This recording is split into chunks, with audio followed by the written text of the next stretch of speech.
Higher television ratings, higher attendance figures.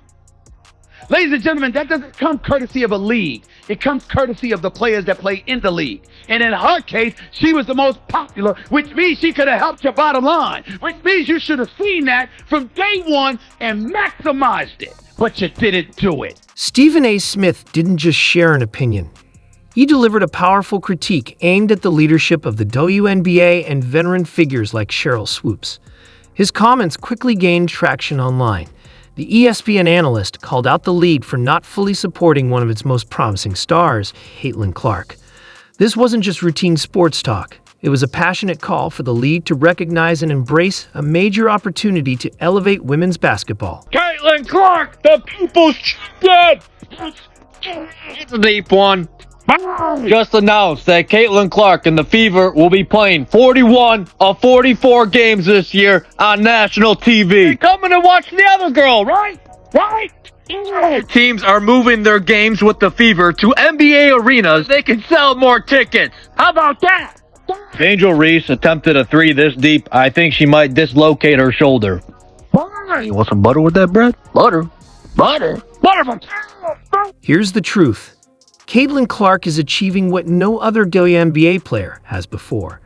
She's not just performing on the court. She's capturing nationwide attention, filling arenas with energy reminiscent of the NBA Finals, and reshaping the image of women's basketball for a whole new generation. Yet, instead of embracing this momentum, the WNBA under Commissioner Kathy Engelbert appears to be responding with hesitation.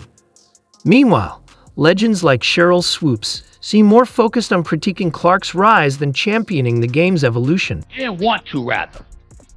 You were a bit hesitant and reluctant. And resistant to it. So much so you didn't push for to be on Team USA. So much so you had people like Sheryl Swoopes who didn't even want to mention her name. Smith was direct and unapologetic, taking aim at the WNBA's leadership for missing a golden opportunity to transform the league's reach and financial future.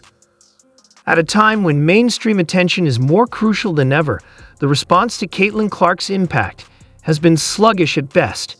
In Smith's view, this isn't just a strategic misstep. It's the league standing in its own way. Everybody talking about other WNBA players not being appreciated. Nobody insulted them.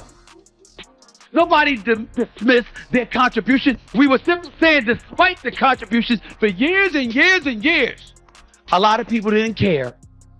Or not, until Caitlin Clark came along. Let's be clear. Caitlin Clark isn't some media-made sensation. She's the real deal.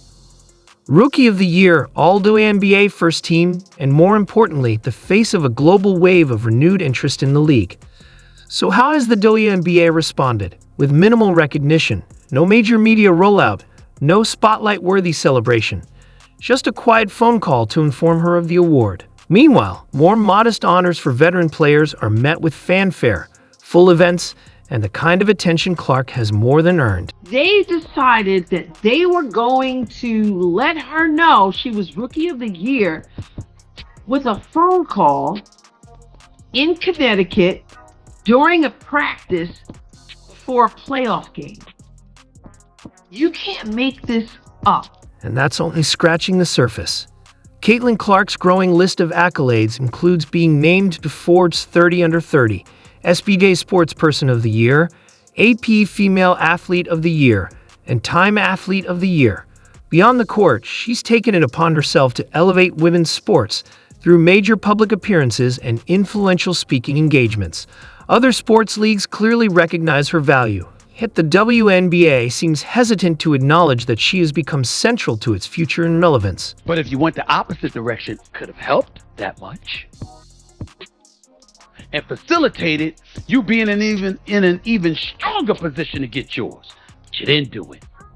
You didn't do it. Wow. Smith's remarks weren't just another hot take. They echoed the growing frustration of fans who've been voicing the same concerns online for months.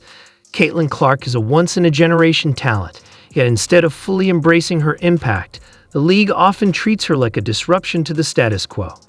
It feels as if some veterans like Sheryl Swoopes and even current stars like A'ja Wilson are more focused on preserving an unspoken hierarchy than welcoming the change Clark represents. There seems to be some haterade in the league in regards to Clark, starting with WNBA legend Sheryl Swoopes herself. Stephen A. Smith didn't hold back when pointing to Commissioner Kathy Engelbert's leadership as a major issue.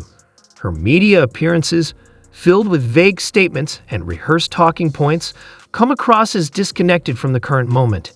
When asked about Caitlin Clark, Engelbert offers carefully worded responses rather than the clear, bold strategy that fans and players are calling for. At the same time, WNBA veterans like Sheryl Swoopes continue to minimize Clark's achievements, implying that the excitement around her is overblown. But Smith isn't buying it.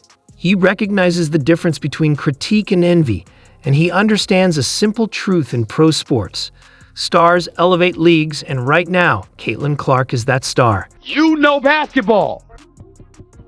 You know basketball. You know basketball. You know basketball better than me.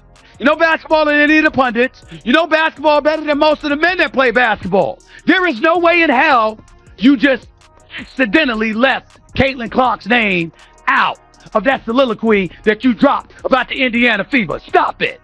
You know that. Stop it. If the WNBA keeps treating Caitlin Clark like just another rookie, it's not simply a missed opportunity. It's a critical misstep that could cost the league its best shot at achieving true mainstream relevance. Stephen A. Smith is raising the alarm because someone needs to, and both fans and sponsors are paying attention. The only question now is whether the league will finally recognize what's at stake and rise to the moment. I believe there was actually a debate on who was Rookie of the Year last year. Imagine being that delusional.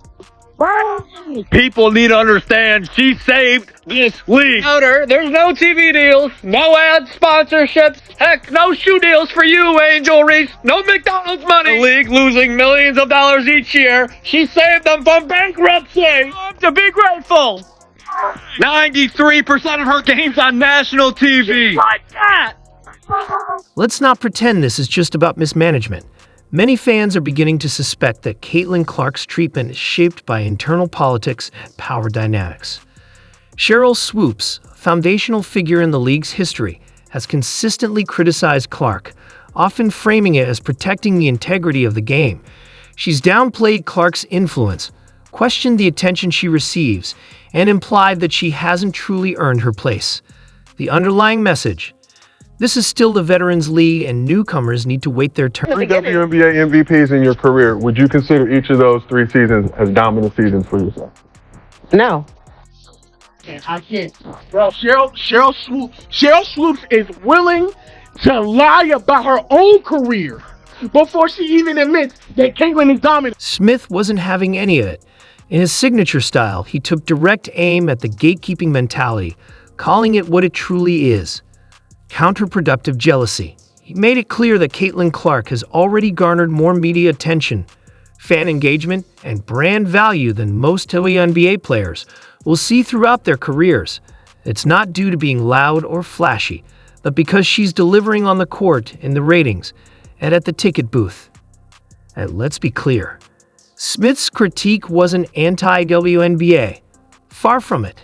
It was a passionate call for the league to stop undermining its own potential. He pointed to Clark as the key to breaking out of obscurity and urged the league to put aside personal biases for the sake of progress. His message was straightforward. You don't have to be a fan of Caitlin Clark to recognize the value she brings to the game. The world is watching how the WNBA handles its brightest star, and if they miss the mark, it won't just be a missed chance.